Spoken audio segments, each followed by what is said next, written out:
Morning, all. Okay, it's noon. I can get right to it. Um, Today we're going to be doing the listing contract. I'm actually just going to pull up a listing contract right from Zip Forms. And since I'm going to be starting from the opening screen of Zip Forms, I can kind of go through a little tutorial too on how to apply a template and create a new transaction folder. As always, stop me at any time with questions. I'm actually going to see if we can move on to any other contracts that's a part of a listing package. Um, because the listing contract doesn't take too long to go over. So I can kind of show you guys kind of an overview, excuse me, of a complete listing package. So, and all of the documents necessary for launching a listing. So, okay. So starting from our home screen, we're at the zipformsplus.com. Zipforms again is where you draft all of your documents. I'm going to sign in. We're going to create a new transaction and apply a new listing template. This should look familiar to you guys.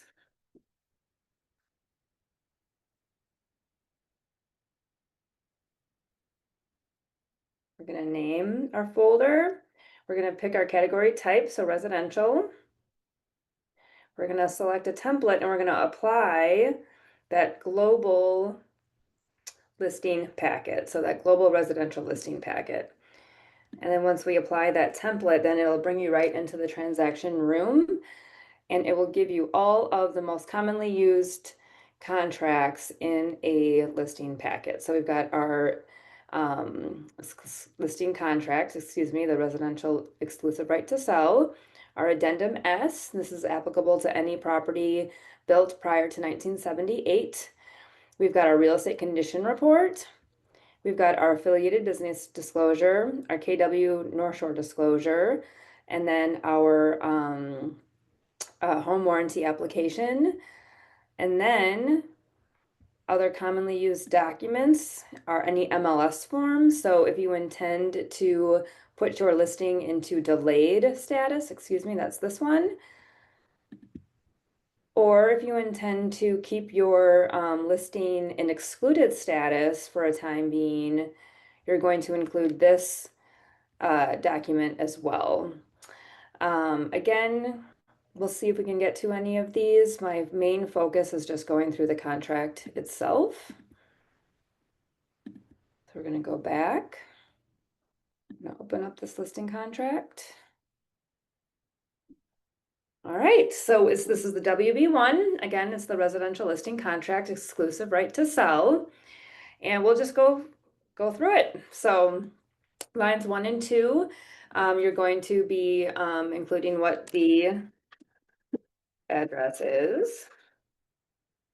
So street number, street name, street type, so 1234 North Main Street, and you're going to name the municipality type, so city, village, or town of Milwaukee.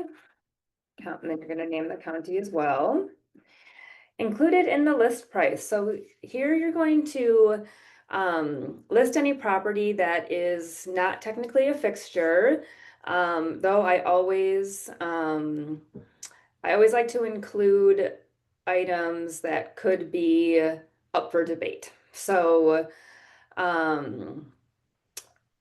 just for clarity, right? So, typically what we're putting in here are appliances.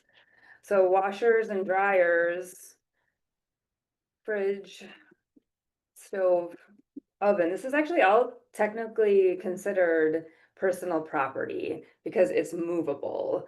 A fixture, again, is anything that is attached to the property and so closely attached that it's assumed as part of the real estate. So a good rule of thumb for that always is whether or not something is nailed to a wall or like actually screwed in. So if something is screwed in, if you tipped that house upside down, anything that's screwed in would stay in place. Anything that's on a nail would fall. So you can kind of think of that, the stuff that can fall, that's the personal property and not affixed to the floor or the ceilings or the walls. Um, so what else? So I always use this example. We've got things like, you know, bathroom mirrors that could or could not be looked at or viewed as personal property or a fixture. So just anything, again, as you're kind of walking through with your seller, if you have any question or doubt that it's a fixture or personal property, just ask and then include it here. So we'll just put this as an example. And then maybe you've got a fixture. This, we run into this a lot with like basement shelving, um, where it on first glance it looks like it could be movable, but actually is attached to a wall. So again, just kind of spell that out and make sure it's crystal clear. Not included in the list price. So again, you're going to identify any fixtures. Again, I come to a lot of light fixtures. So we've got a lot of sellers who've got a nice chandelier or something that they want to take with them to the next house. That chandelier, that's a light fixture that would stay with the property unless otherwise noted. So we'll just put that as an example. One thing I'd like to add here is if you have a really nice dining room chandelier or pretty sconces or things like that, instead of putting them as not included in the list price, take them off. Yes. Put a replacement up from Home Depot or something like that. And Yeah, get ahead of it. Good advice. Um, 'Cause that, yeah, people walk through the houses and they fall in love with them and they want to keep them and yeah. Okay, moving on.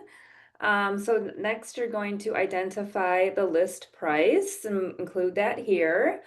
Um, so we'll just say it's $250,000 house. And once you enter in the numeric value, it'll automatically spell it out for you on line 16. All right, marketing. So the seller authorizes the firm and its agents agree to use reasonable efforts to market the property. The seller agrees that the firm and its agents may market seller's personal property identified on lines 7 through 10. So we're including that identification in the MLS during the term of this listings. The marketing may include. So here, you can list it right out if you wanted, open houses, social media marketing, print marketing, etc. Um, I would say, and Joan, you've always had really good advice about this, just like keep it generic, in the sense that, let's say you put in open houses every Sunday, you're held to that now. So make sure that you're just kind of keeping it pretty basic. One thing that I do, and you can do this as I'm on a team, but we just identify it as a marketing plan. And then in our marketing, in our listing presentations, excuse me, we're going through and identifying the things that we are doing for our sellers to market the property. So we kind of just all encompass it into this kind of generic marketing plan that we're verbally telling them at that listing appointment. So that's another thing that you can do as well. So our marketing plan includes occasional open houses, print marketing, depending on the price point, it could be staging, etc. So it could be listed out, or the Joan Reed marketing plan also works. Lines 21 through 23. So the firm and its agents may advertise the following concessions, incentives, or special financing offered by the seller. And this is again where you would include, maybe maybe the seller is going to give a bonus to the broker if they get an accepted offer by a certain date. Maybe there's compromised carpet in one of the rooms, and instead of replacing it themselves, they're going to give a $3,000 credit towards carpeting. So you're just going to simply list the things that the seller is willing to offer to a buyer or to an agent above what's listed in the MLS. And as a reminder here, you're not going to be including these things in the MLS. Our ability to do that has since been banned since last year. But that is the only spot that you cannot indicate this. So you could have a sign up at the property advertising the special concessions or incentives that a seller is willing to give. So, okay. And then here's a note. So concessions offered in the multiple listing service cannot be limited to or conditioned on the retention of or payment to a cooperating firm, buyers firms or other buyers representatives. So you cannot say, this $3,000 closing cost credit must be used for a buyer's firm's commission. So, to be honest, we honestly haven't seen concessions advertised one way or the other. So I feel like when we first started, because this is actually a new note since last August, um, and it's just kind of become a moot point. We just really haven't been advertising it at all. So people have just kind of been generally practicing that the firms or the buyer's firm's compensation is just going into the offer to purchase. So, all right, a line for the seller. So the seller has a duty to cooperate with the marketing efforts of the firm and its agents. See lines 256 to 262, we'll get to that, regarding the firm's role as a marketing agent and the seller's duty to notify the firm of any potential buyer known to the seller. Seller agrees that the firm and its agents may market other properties during the term of this listing. So this is important actually. If a seller, once we go get under contract with a seller client, if they procure a buyer or if a buyer gets in touch with them directly, this contract is saying you must pass their name along our way now. So it could be our marketing efforts that got that buyer to reach out to that seller, and we would be owed a commission if it went somewhere. So I do make it a point to point that out to our sellers on listing appointments. And then just again, the firm, of course, has other listings. They're going to be marketing other properties during the term of the listing, which also means other properties that are similar to the one you're about to list. So that doesn't usually come up as ever being a problem. All right, commission. So the seller and the firm agree the firm's commission shall be, and this is where you're going to put the total commission. So, and this can been getting to the weeds here on, which way you want to approach compensating a buyer's firm. I think I'm going to just go directly to the way that I feel most people have been practicing. And that is simply by putting the portion of commission that the total commission that the listing firm should expect to receive.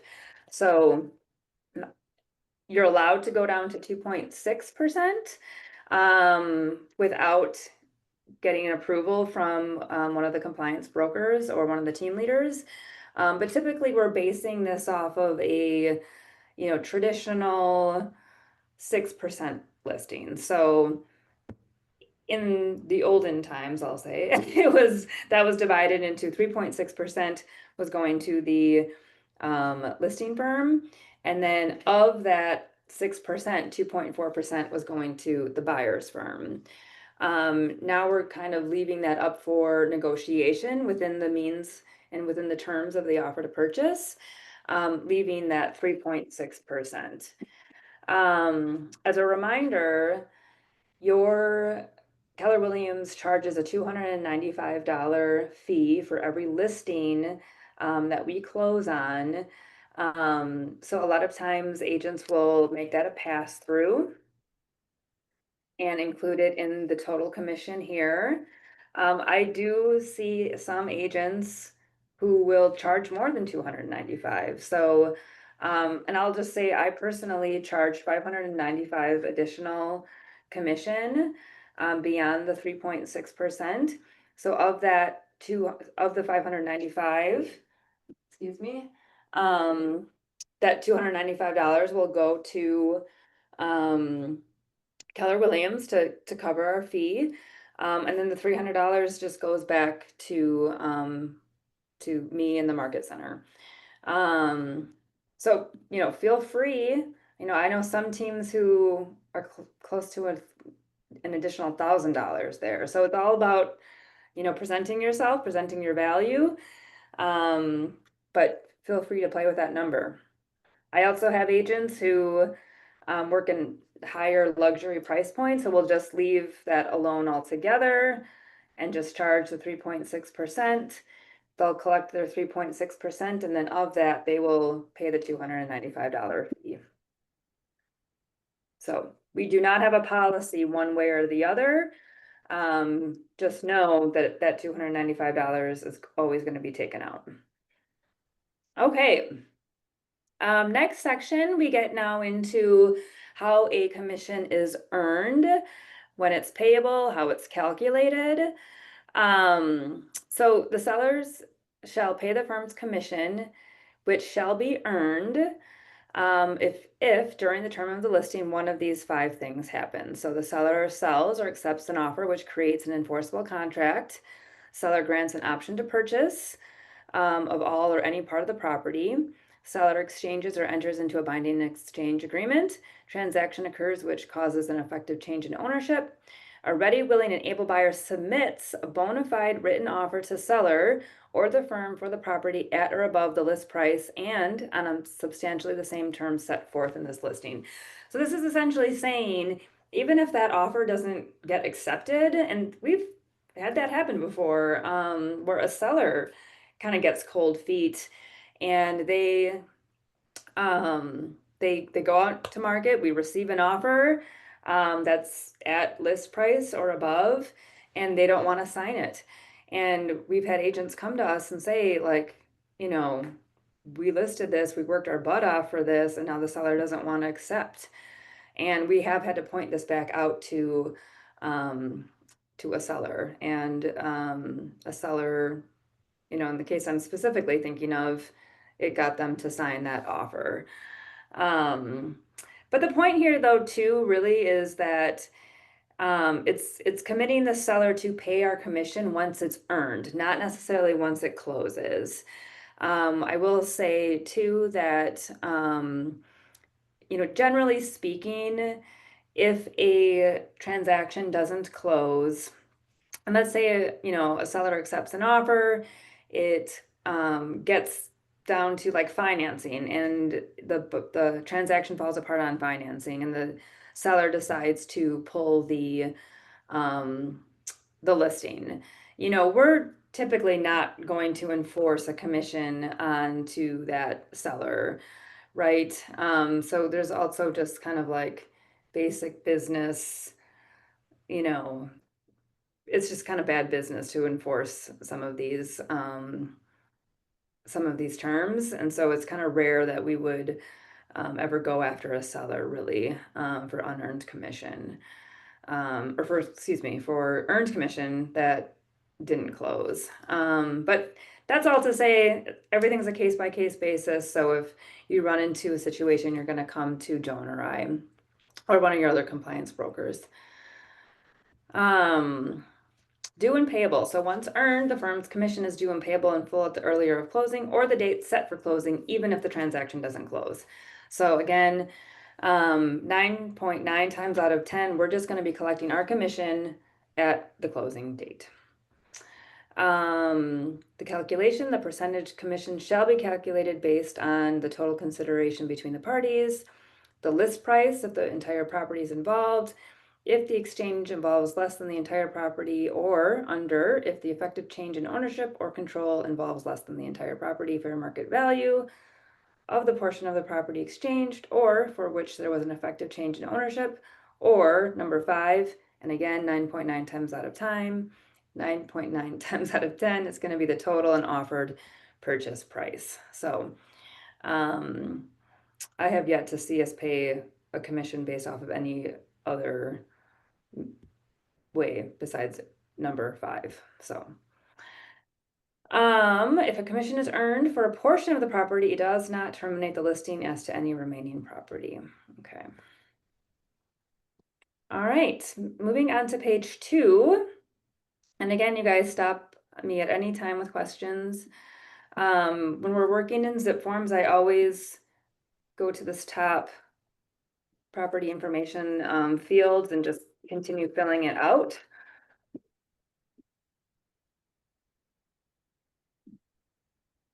So it's complete at the top. Okay, so the compensation to others line. So the firm is disclosed and seller approves offers of compensation to cooperating firms working with the buyers, such as agents and buyers' firms. There is no standard market commission rate. This again came from last year's settlement. Commissions and types of service may vary by firm. Commissions are not set by law and are fully negotiable. So this is traditionally, again, where, you take that total commission. I'm going to go back to one of our other examples, like a 6% commission is paid to the listing firm, and then the seller is approving us as the listing firm to offer compensation to the buyer's firm for a set amount. Again, so if we are going to have that conversation with the seller, like, we can do it one of two ways, Mr. Seller. We can do a total commission of 6%. And you and I right off the bat are going to communicate to our co-brokes and our other buyers agents, we will pay you 2.4% to bring that buyer. So we can do that right off the bat, no negotiating. We're just committing to it. Or we can leave this open. You're going to commit to what you're going to pay my firm, 3.6% right off the bat. And we'll leave this open and we'll make it a negotiation point in the offer to purchase. So that those lines 543 to 547 in the offer to purchase is where the buyer's firm will indicate what the total commission is that they want to see the seller pay. So again, I think we should just kind of stick to how everyone's just kind of fallen into practice, which is leaving it into the offer to purchase and letting that be a negotiation point. So that seller, the communication to the seller now is going to be, all right, maybe this will be a highly competitive offer situation. And maybe in order to be more competitive, let's say that buyer is going to communicate to the seller, I only want you to pay 2% of my buyer's firm's commission. Whereas other offers might be coming in that are at 2.4%. So giving that other buyer a slight edge, depending on the other terms and the offer price, of course. So again, yeah, I would just say when it comes to commission and compensation to others, I would probably leave this at what you expect the seller to pay our firm, and then see what comes up in the offer to purchase. I think another takeaway here too, though, is just the ability to present the choice to the seller. And I'm always letting sellers know as well, we can leave this open and see what comes in. I would expect, though, to pay a buyer's firm commission at least 2 to 2.4%. That's likely going to be the case. I had a little condo the seller told me she was not willing to pay the buyer's firm's compensation or the buyer's firm's commission at all. And, I just said that we can certainly, go forward and communicate that. But I would expect that you'll end up having to pay something. Um, and she did, and she was fine with it. So, again, the whole like spirit of this is that it's a negotiation point and the seller has options. So, okay, the rest of this we should be able to fly through. Although forget we got multiple representation in here, so not totally flying through. But any questions so far? Okay. All right, so now there's just kind of some general disclaimers to a seller.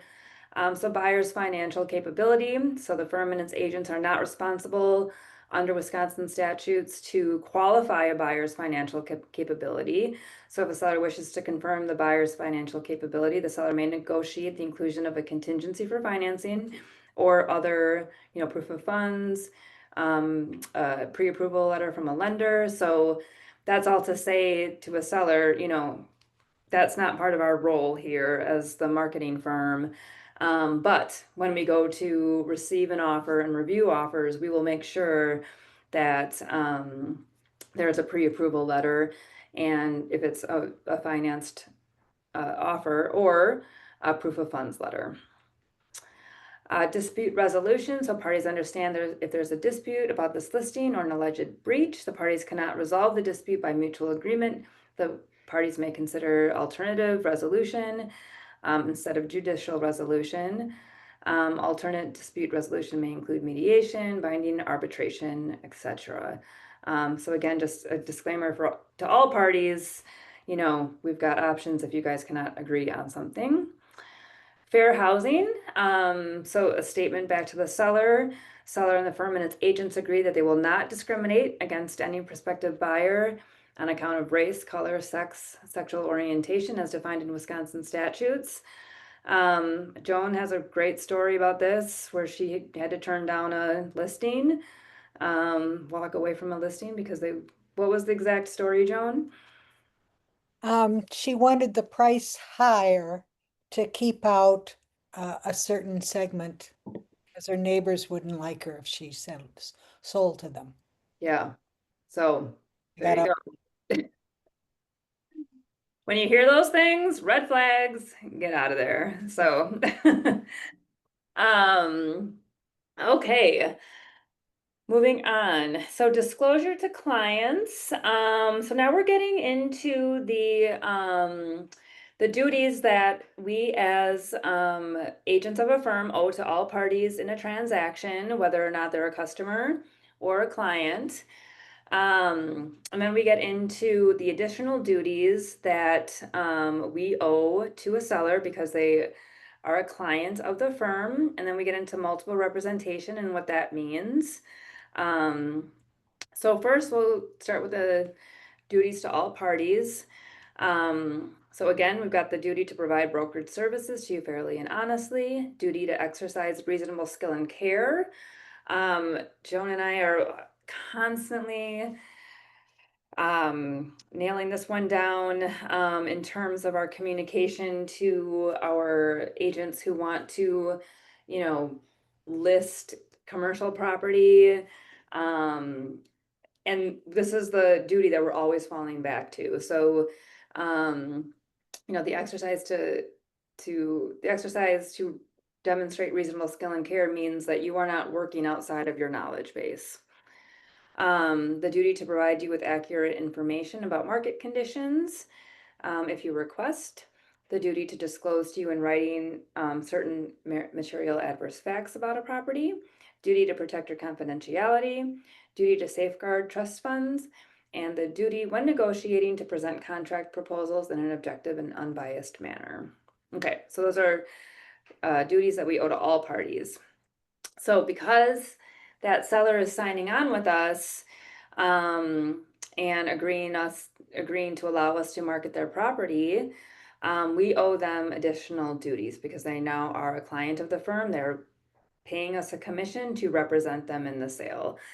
So the firm or one of its agents will provide at your request information and advice on real estate matters that affect your transaction. So keyword here is that our gives us the ability to give our clients advice. The firm or one of its agents must provide you with material facts affecting the the transaction, not just adverse facts. So, material facts include things above, you know, like condition of the property. So you've got your adverse facts, which are, you can kind of think of those as, conditions of the property itself. But there might be material facts in the transaction that you learn about that as a client we might owe. So a big thing is like, if you hear as a listing agent, a buyer's agent has informed you that a buyer is looking to get out of a transaction, that's material, and we need to communicate that to our seller immediately. Um, the firm and its agents will fulfill the firm's obligation under the agency agreement and fulfill your lawful requests. And then the big one, the biggest one here, the firm and its agents will negotiate for you unless you release them from this duty. So our duties that we owe to a client, and this is as to a buyer as well, when we're acting in a buyer agency capacity, is this ability to negotiate for our buyers and sellers. This is why they are paying us. This is why we are acting as their agent and on their behalf. Our ability to negotiate for them. So that is very important. And the two key things that I'm always pointing out to clients, when I'm going over this section with them, is, entering into a listing agreement or a buyer agency agreement, I am now I'm given access, I'm given broaden my scope of services to negotiate and to give you advice. So key duties. Firm and its agents will not place their interests ahead of your interests. So that's also key. I mean, I think we've come into some situations where, a listing agent, actually, I would say this is more like with a buyer side, where a agent might find a property for a buyer, that fits their buyer's needs, and that agent also could be interested in that property. That agent has to let that other buyer go for that property. They cannot put their interests ahead of theirs. That doesn't come up much, but it's interesting. So, or a good reminder. Okay, so multiple representation and the concept of designated agency. So this, again, this verbiage is also in our buyer agency agreements, and any of our service contracts. So that again, it's listing contract and the buyer agency agreement. So it goes first with the definition of a multiple representation relationship. So that exists if a firm has an agency agreement with one or more clients who is a party in the same transaction. So a multiple representation relationship exists if I, as a listing agent of a property, has a interested party that is a buyer of Joan. So Joan is the buyer agent, and Joan has a buyer agency relationship with her buyer. So again, that is now another client relationship. And then me representing the seller in this scenario, I have a client relationship with my seller, of course. So now we've got two agency agreements in place from the same firm, and that's now we have created a multiple representation situation here.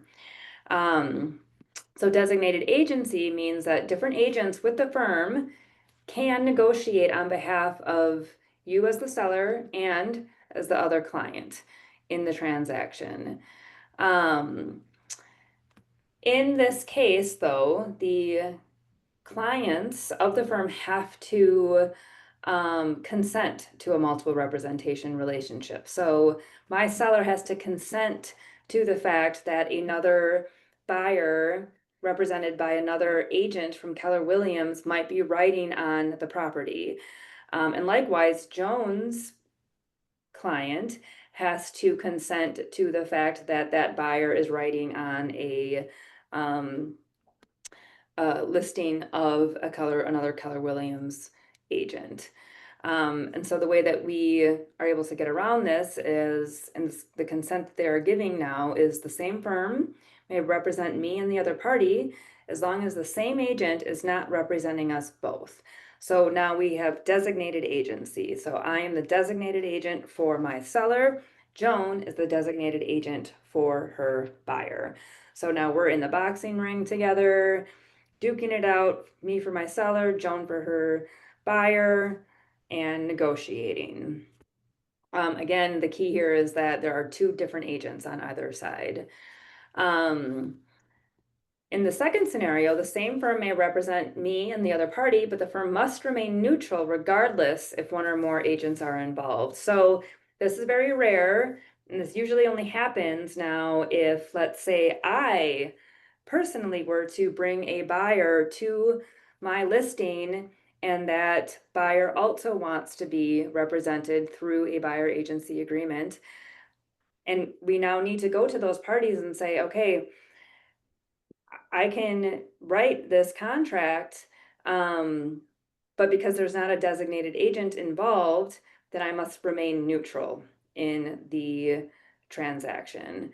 So you, as an agent, do have the ability to write an offer for a buyer client on behalf of your seller client, but you must remain neutral in the transaction. Another option that the seller and buyer have is going back to this designated agency. So maybe now you have this buyer who comes in and you lay out the options for them and they say, no, I don't want to have a neutral party. I do want to have somebody represent me as a designated agent. So now my job is to find an agent who can write that offer for the buyer because they want full representation. They want the full scope of services. They want that advice. They want that negotiation ability. So this is where I'm going to call Joan and say, hey, can you write an offer for me? And then we will work out some sort of referral agreement. But we do need to honor the wishes of the clients involved. The next option is that the same firm cannot represent both me and the other party in the same transaction. So they're rejecting multiple representation relationships altogether. So the risk here now for any client who rejects multiple representation is the fact now that I cannot, as a seller, I cannot receive any offers from a buyer client under Keller Williams involvement. I can only work with like a Coldwell Banker buyer or a Shore West buyer or a Compass buyer. This is very rare. I've only seen one seller reject this. It wasn't my own. It was one of our agents. It was an attorney on a commercial deal, and he was adamant that another buyer client could not come from Keller Williams.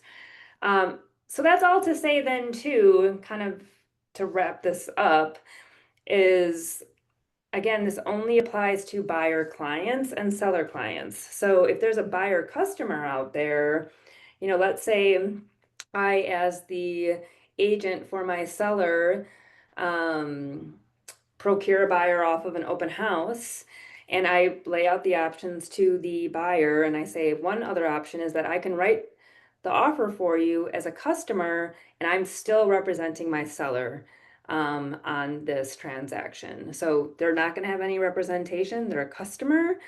You might have some savvy investors who do not care. Like are doing this all day long, writing offers. So they don't feel that they need the representation. And they're fine with you drafting an offer for them while you still represent the seller. So that's absolutely another option here. Again, this is only applies to buyer and seller clients of the same firm. Um, okay. Joan and I are always saying this concept of multiple representation with designated agency and the concept of right to cure are probably our hardest concepts within our contracts. It does get muddy. I've got a very seasoned agent who does a lot of single party listings, for example. So seasoned or not, it gets confusing.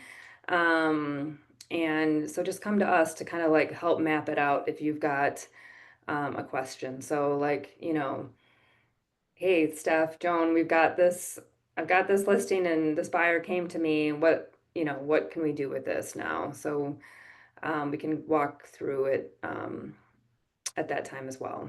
The basic line of multiple representation means that we have two clients, a seller client and a buyer client.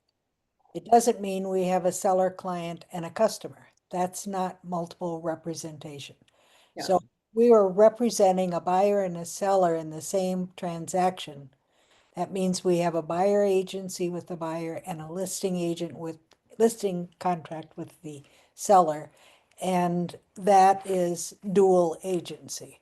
Now we have to figure it out one way or the other. And the best way to figure it out is to have designated agency so we don't have that neutral situation.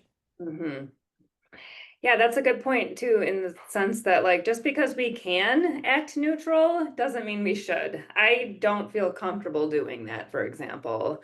I don't think it's really that possible. So you're essentially acting as a paper pusher, and I don't really understand what the seller is paying for and what the buyer is paying for if you're acting as a Right. essential, yeah, And remember, most buyers and sellers don't understand this concept at all. I yeah, mean, trying to explain it to them, they, grow antlers. But yeah. the idea is you know the difference and you really believe that representing a client is the strongest service you can provide. Mhm. Okay. So all clients or parties to this agency agreement consent to the selection checked above. You may modify the selection by written notice to the firm at any time, and your firm is required to disclose to you in your agency agreement the commission or fees that you owe to your firm. If you have any questions about the commission or fees that you may owe, um, based on the type of agency relationship you select with your firm, you should ask your firm before signing the agency contract. All right, the concept of sub-agency. So your firm, with the authorization in the agency agreement, may engage other firms, sub-agent firms. So those are our co-brokes. So we're essentially saying we will and are able to collect offers from co-broke firms. Please review this information carefully. This is another spot to say that we are only providing brokerage services, and any legal advice, tax advice must be and must come from an attorney or a tax advisor. Confidentiality notice, so the firm and its agents will keep confidential any information given to the firm or its agents in confidence, or any information obtained by the firm and its agents that a reasonable person would want to be kept confidential. The following information is required to be disclosed by law, so material adverse facts, any facts known by the firm and its agents that contradict any information included in a written inspection report. I think the big one here is line 151. So, sometimes you might have a seller who is going to ask you to keep something, not disclose something. And, where this comes into play is on that real estate condition report where you'll have a seller fill out a real estate condition report, and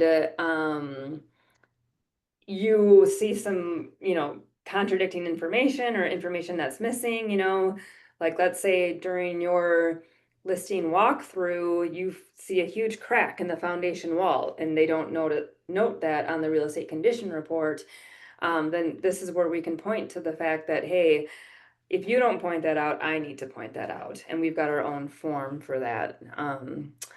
So um, that doesn't come up too often, but just know that again, if you see something that's not disclosed by a seller, that doesn't mean that we have to let it go. We need to also disclose it.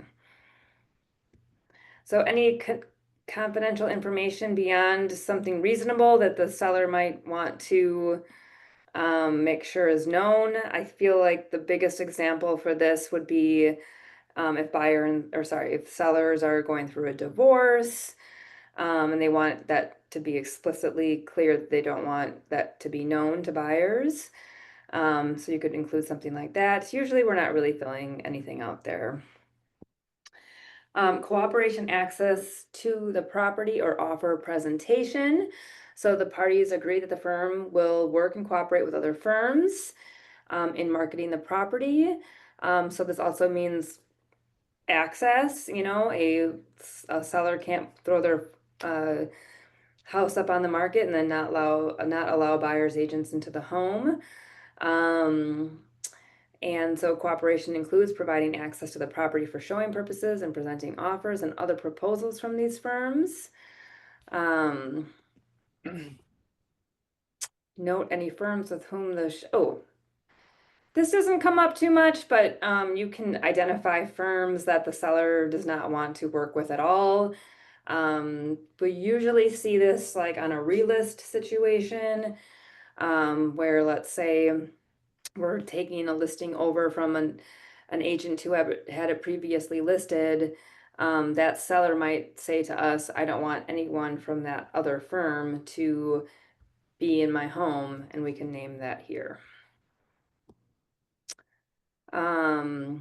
It does caution the seller, so limiting the firm's cooperation with other firms may reduce the marketability of the property. So, we're saying to that seller, okay, we can restrict that other firm, but that other firm's agent might have somebody. So we could be missing out on that potential buyer.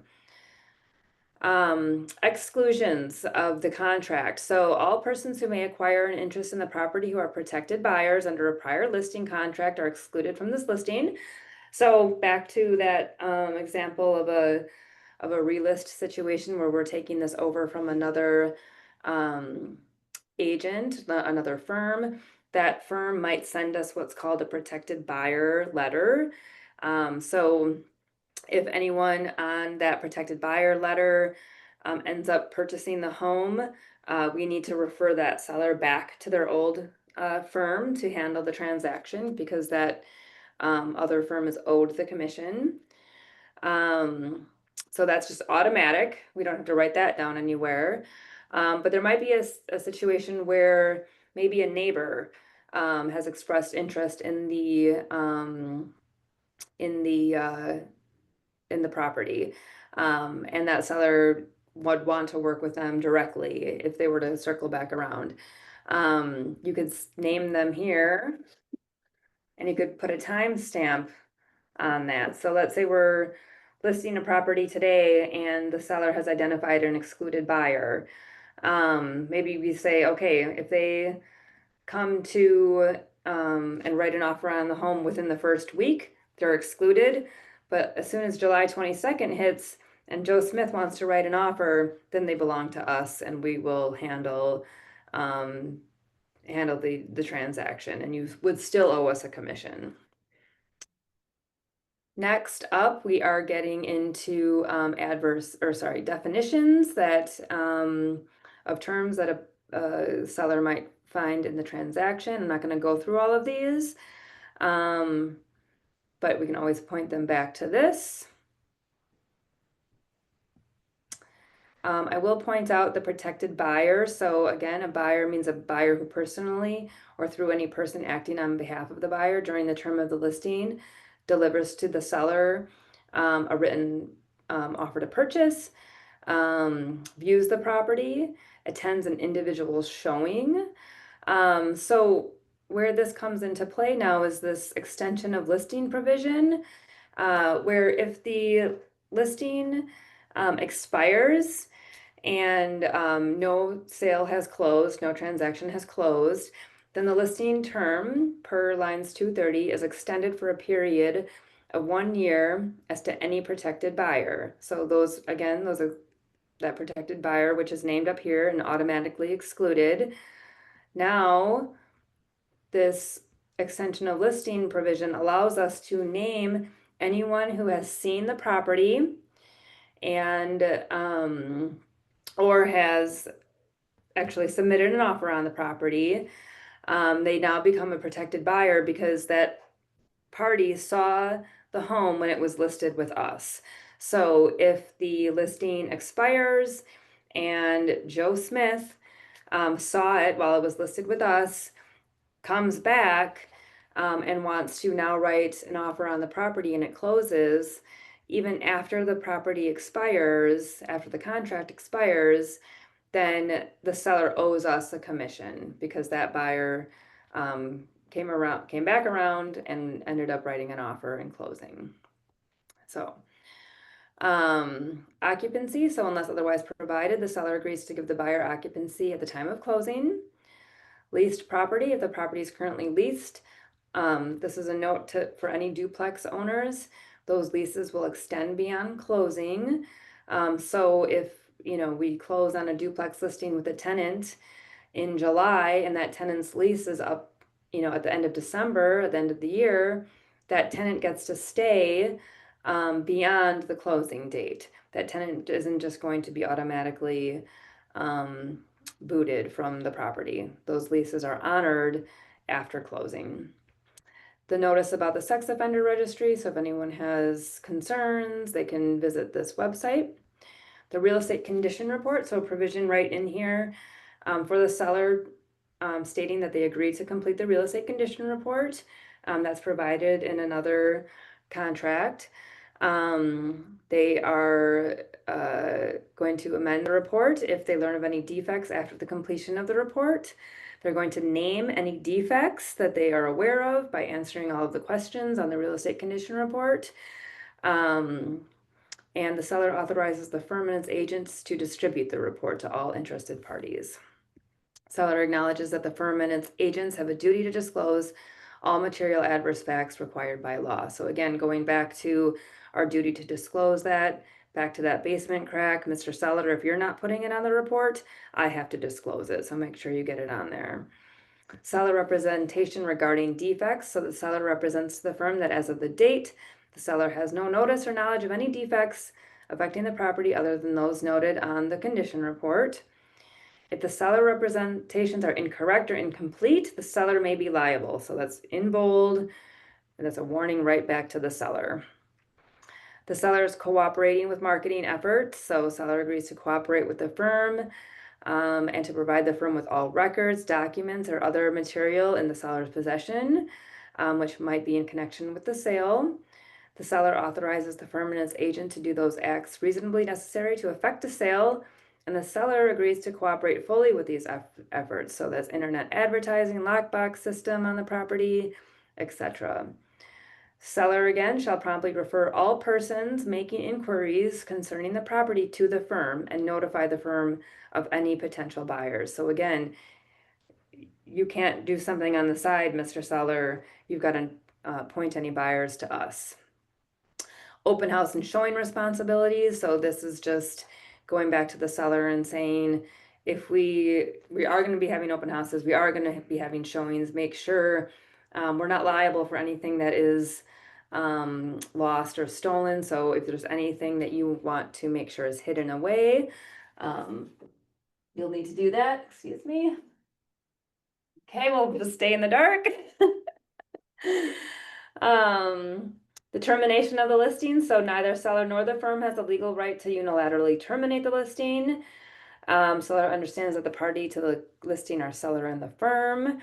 And agents for the firm do not have the authority to enter into a mutual agreement to terminate the listing. If there's questions about if any one side of us doesn't want to end a listing contract, you'll come to us. and we'll talk through it. Earnest money. So if the firm is holding trust funds in connection with the transaction, they shall be retained by the firm in the firm's trust account. We actually do get this question sometimes where, a seller will think that the earnest money tied with the transaction is actually going directly into their account. And no, it's held in trust by us at Keller. And then within the terms of the offer to purchase, that spells out how earnest money is dispersed. Delivery of documents and written notices. So unless otherwise stated in the listing, delivery of documents and written notices to a party shall be effective only when they're accomplished by one of these methods. So personal delivery is automatically an effective method of delivery. We can choose fax, we can choose commercial delivery, we can choose US mail. We're not going to though, we're gonna go straight down to email. And you're gonna name your email here, and then we'll put the seller's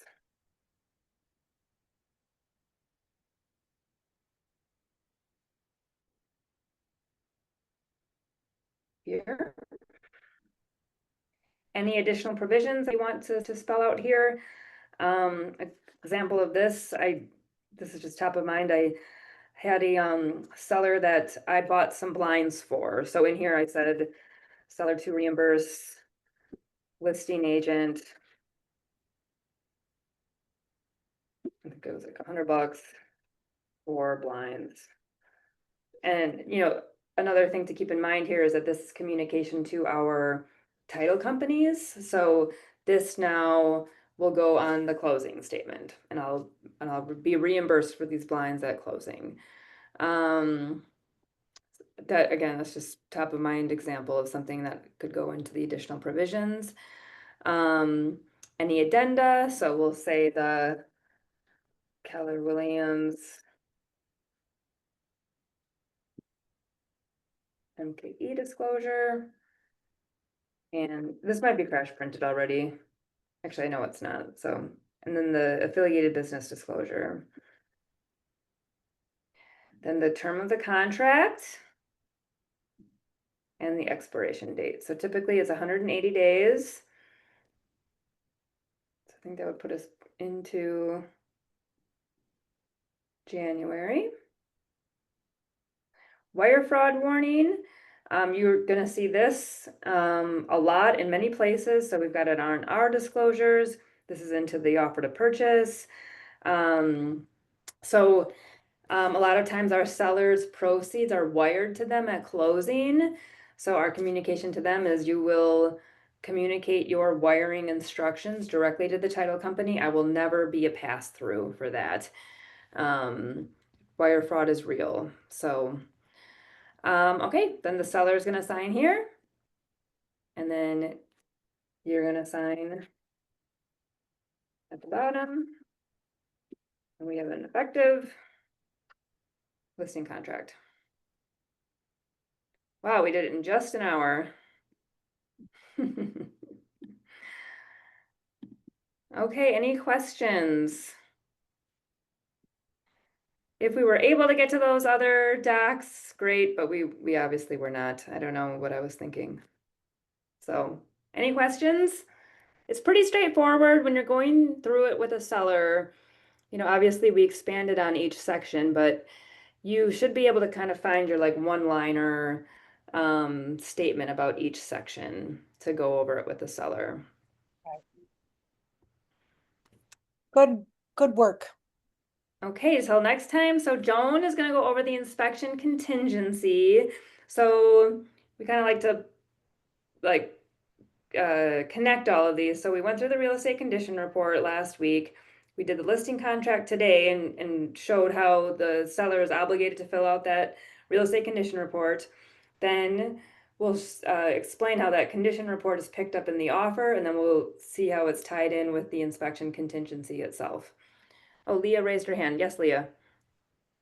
Just a quick question, since there were no general questions, something I'm facing right now. Yeah. Is it possible, I found out that they need more time to finish a project on the house. We were in delayed. Is it possible to expire in delayed or You can't. So what was your initial delayed timeline? initially we were at a week delayed. We have about a week and a half left on the 21 days that delays allowed. Yeah, well you can have MLS, they can go in and manually extend it for you. So I don't know if you've already done that. Um like so if it hasn't hit active yet, then you're gonna call them and say, can you please extend this to the max 21 days? Mm-hmm. And if you can't get it done in that time frame, then you can call me Leah, but it's really like we have to let it go live and then expire it right away. Okay. Yeah. Okay. That's what I was thinking. Yeah, it stinks. So, Okay. No problem. okay. Thanks. Okay, Good. thanks all. Thanks all. See you next week.